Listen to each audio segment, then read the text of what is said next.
अस्सलाम वालेकुम फ्रेंड्स, काफ़ी दोस्तों ने मुझे ईमेल की, कमेंट्स किया, मुझसे मशवरा लिया कि हम उम्रे के साथ एक और कंट्री में जाना चाहते हैं। दो ऑप्शन ज़्यादातर लोगों के पास होती है। वैसे तो और कंट्रीज़ में भी जा सकते हैं, बेस्ट ऑप्शन दो कंट्री को एक्सप्लोर करने की होती है। नंबर एक दुबई और नंबर दो तुर्की। याद रखिएगा कि तुर्की में टूर के लिए दुबई का कुछ लोगों को पता था। तुर्की के लिए सबसे पहले मैंने वीडियोस बनाना शुरू की हैं और लोगों तक मैंने मालूमात फराहम की है।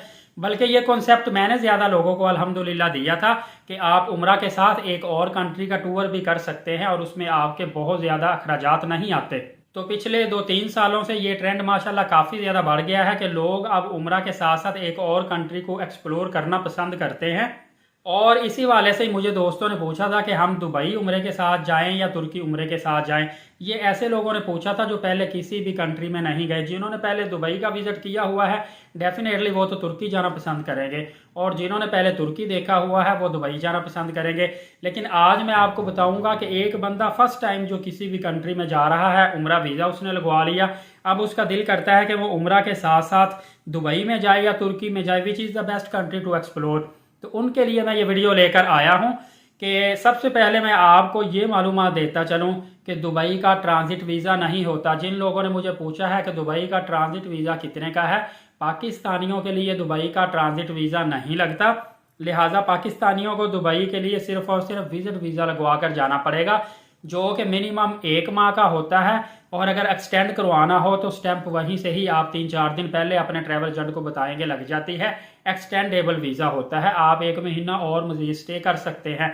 लेकिन मेरे ख्याल से दुबई छोटा सा कंट्री है, इसकी सातों स्टेट भी आपने घूमनी हो तो आपके लिए 14-15 दिन काफ़ी होते हैं। क्योंकि जो छोटी छोटी स्टेट हैं जैसे शारजा, फुजेरा, उम्मुल क्वीन, ये तो आप 2-2 दिन में इजीली एक्सप्लोर कर सकते हैं।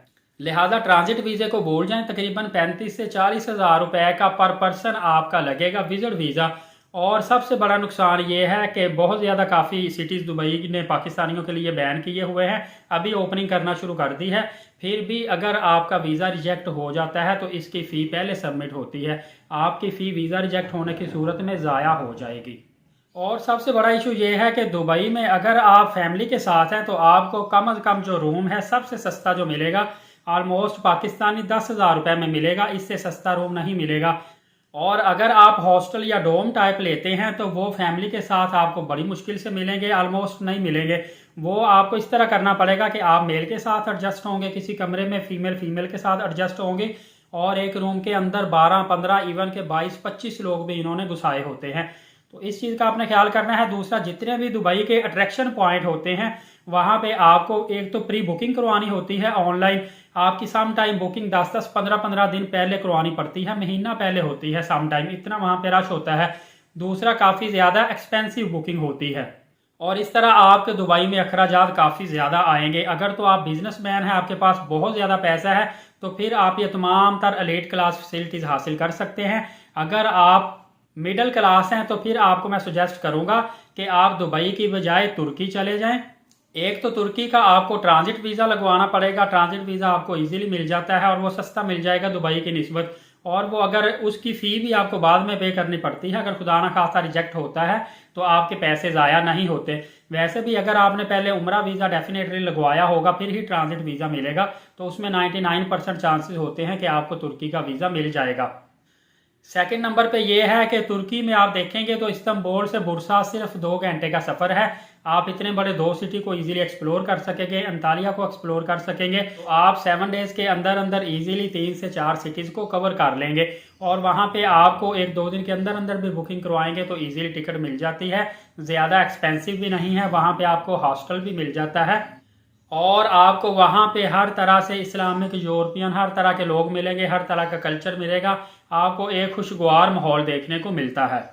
लेकिन एक बात का आपने खास ख्याल रखना है कि आपने जब भी उम्र के साथ तुर्की या दुबई में जाना है तो पहले आपने विजिट करना है तुर्की या दुबई का, उसके बाद आपने उम्रा करना है।